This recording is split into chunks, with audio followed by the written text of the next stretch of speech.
Investir, épargner, faire fructifier son argent quand on a la chance d'en avoir et de pouvoir le mettre de côté. Voilà ce dont on va parler maintenant. Il y a des techniques pour gagner en pouvoir d'achat. Oui. Notre grand témoin est là pour ça. Bonjour Mathias Pacino. Bonjour. Merci d'être avec nous. Vous êtes directeur des marchés européens Trade Republic et vous publiez ce cahier d'activité. En au départ, ça m'a fait peur. Je me suis dit, un cahier de vacances sur la finance, laisse tomber. Devenir riche, ça s'apprend. C'est chez Michel Lafon et on apprend effectivement énormément de choses. Je me dis que si vous appliquez tous les conseils qu'il y a dans cet ouvrage et que vous allez nous donner dans un instant, vous devez être plein aux as. On se demande pourquoi vous êtes ici ce matin. Alors moi, j'ai appris sur le tas et en faisant. Donc, j'ai pas toujours été parfait, loin de là. Et justement, vous nous apprenez parce que vous avez eu ces expériences-là. Déjà, la question qui se pose, c'est, devenir riche, c'est une chose. C'est quoi être riche ? C'est une appréciation de chacun. Mais comment est-ce qu'on peut mettre de l'argent de côté aujourd'hui quand on a déjà le sentiment de ne pas en avoir assez ?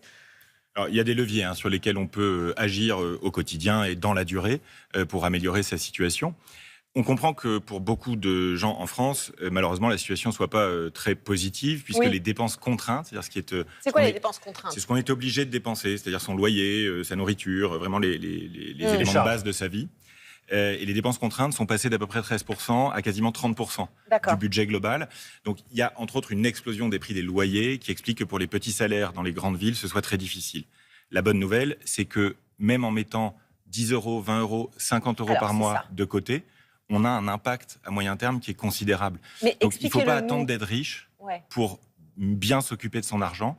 On n'a plus vraiment le temps aujourd'hui que de s'en occuper. Expliquez-nous justement, il faut mettre quoi ? 10, 15, 20 euros déjà par mois de côté, ça nous permet quoi ? Alors il y a deux choses à savoir, je dirais, pour commencer au tout début. La première chose, c'est qu'il faut avoir 3 à 6 mois de revenus, c'est-à-dire de ce qu'on gagne, sur un livret. C'est ce qu'on appelle l'épargne de précaution. C'est indispensable, ça, en mettant 50 euros par mois, assez rapidement, on peut y arriver. C'est quoi, c'est le livret A, par exemple ? Par exemple, c'est le livret A. En ce moment, c'est intéressant parce qu'il est supérieur à l'inflation. C'est-à-dire que vous ne perdez pas d'argent sur un livret A. Ça, c'est très important parce que ça évite de faire des crédits à la consommation qui coûtent très cher. Vous dites que ça devrait être interdit, les crédits à la consommation. Je suis volontairement polémique et fort parce que c'est vraiment une catastrophe pour l'argent des gens. C'est une arme de destruction massive de votre épargne et de votre pouvoir d'achat à moyen terme. Donc l'épargne de précaution, 3 à 6 mois de revenus de côté, ça, c'est la base. Ensuite, on peut monter un exemple simple. Pour un Français moyen qui met 50 euros par mois pendant toute sa carrière, au moment de sa retraite, il a de quoi compléter exactement sa retraite pour avoir 100% de taux de remplacement. C'est-à-dire la retraite égale mon dernier salaire, ce que chacun peut souhaiter. Donc, avec 50 euros par mois, pendant sa carrière, on complète sa retraite efficacement. Il ne faut pas croire qu'il faut attendre d'être riche pour s'y mettre. C'est comme ça qu'on pourra protéger le pouvoir d'achat des Français à long terme. Ah, ça, c'est pour les jeunes, parce que vous nous parlez des jeunes qui peuvent s'y prendre dès maintenant, mais nous... C'est trop tard. C'est un peu trop tard. Non, en fait, on peut commencer dès maintenant à mettre de l'argent de côté, même si on ne l'a pas encore fait. La première chose qu'on peut commencer à faire, quel que soit son âge, c'est à prendre son argent en main. Et si on est déjà avancé dans la vie, on a peut-être des enfants. Auquel cas, en l'apprenant pour soi-même, on peut l'apprendre à ses enfants. L'important avec l'argent, c'est de prendre les bons réflexes, si possible, dès le début. Je vais vous poser des questions hyper simples. Cet argent, il faut le mettre où ? On le met sur un compte en banque ou on le met en billets sous son matelas ? Parce qu'en ce moment, on nous explique que les temps sont durs. Il faut le mettre sur un compte en banque et idéalement sur un compte en banque qui rapporte. Rémunéré. Voilà, il y a l'inflation qui est là, qui est énorme depuis le Covid. Il y a plus de 15% d'inflation en France depuis le Covid au global. Donc l'inflation, c'est une catastrophe pour votre argent à long terme. Donc surtout pas sous le matelas, parce que littéralement, vous perdez de l'argent tous les ans en faisant ça. En revanche, on peut demander à sa banque, je veux un compte rémunéré. On doit demander à sa banque, je veux que mon argent travaille. Parce que la réalité, c'est que l'argent des comptes courants des Français, c'est-à-dire à peu près 500 milliards d'euros d'or, et en face, il y a 15% d'inflation depuis le Covid. Donc ça fait une perte qui est de l'ordre de 30 milliards d'euros pour les foyers français à peu près l'an dernier. C'est considérable. Cet argent n'est pas perdu pour tout le monde, puisque les intérêts générés par votre argent sont gardés par la banque. Donc partager les intérêts sur les comptes courants pour les banques, c'est un enjeu essentiel. Ne laissez pas votre argent dormir. Il ne dort pas, il meurt à petit feu. On parlait du livret A avec Cédric Dandeville il y a un instant. Les bons placements bancaires, les assurances-vie, par exemple, c'est bien ça ?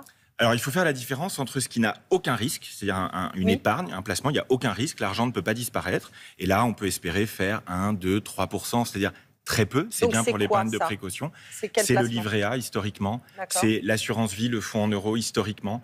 On est sur des rendements qui sont très faibles, qui permettent juste de lutter contre l'inflation. Donc, il y a une perception du risque qui est en train de changer.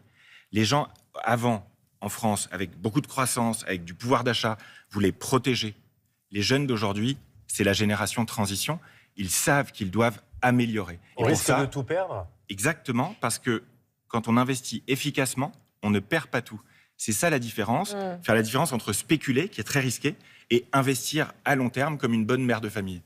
Mathias Bacchino, est-ce qu'il faut investir dans de l'or, dans l'immobilier? C'est quoi le meilleur investissement aujourd'hui? Parce qu'on disait que l'or, c'était intéressant tout à l'heure avec Axel de Tarlet. Alors, il n'y a pas le meilleur investissement, c'est quelque chose qui n'existe pas, parce que quand on pense au meilleur investissement, on ne commence pas à investir. Ce qui est bien, c'est d'avoir un peu de tout. Donc oui à l'immobilier, avoir sa résidence principale, c'est très bien pour à la retraite, ne plus avoir de loyer à payer. C'est très important pour sa sécurité. Oui à l'or, qui progresse très fort quand l'économie ou les marchés baissent. Depuis le début de l'année, l'or a fait un carton et ceux qui en possèdent sont bien contents.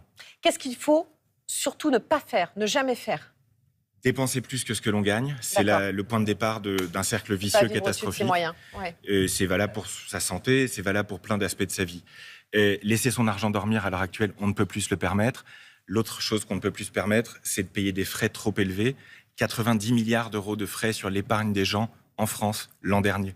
C'est plus possible, on a besoin que notre épargne travaille davantage. C'est quoi ces frais? C'est les frais bancaires? Il y a deux types de frais, mais en gros, sur l'épargne des gens de long terme, les banques, les assureurs, les sociétés de gestion prélèvent en moyenne 1,5% par an. 1,5% par an de frais, ça a l'air petit comme ça. C'est en fait la totalité de votre investissement au bout de 26 ans. Mais on fait comment pour les éviter, ces frais? Eh bien, on renégocie, on se forme pour être en capacité de challenger son banquier. Son banquier, c'est un commercial, c'est pas toujours un conseiller. Donc il faut être capable de lui répondre et de comprendre ce qu'il raconte. Si vous ne comprenez pas, ne vous sentez pas coupable, c'est pas de votre faute, c'est lui qui vous a mal expliqué. Donc à nous aussi d'apprendre grâce à vos ouvrages. Dernière question, qui gère le mieux les budgets en France, les hommes ou les femmes? Donc j'ai appris ça hier. Alors, les femmes... allez-y, c'est un message très important pour moi. Les femmes investissent mieux que les hommes à long terme. On l'a prouvé chez Trade Republic, c'est 2% de rendement par an depuis 3 ans dans toute l'Europe sur des millions de gens avec leur vrai argent. C'est essentiel parce que 2% de plus par an, c'est 100% de plus au bout de 21 ans. Donc c'est 2 fois plus de retraite. Historiquement, en Europe, les femmes gèrent l'argent du quotidien, les hommes gèrent les décisions de long terme. Je crois que c'est plutôt l'inverse qu'il faut faire. Merci beaucoup d'avoir répondu à nos questions, Mathias Bacchino. Devenir riche, ça s'apprend. C'est publié chez Michel Lafon et c'est disponible. Alors, il y a le cahier et puis il y a aussi Prenez votre argent en main chez Michel Lafon. Merci à vous.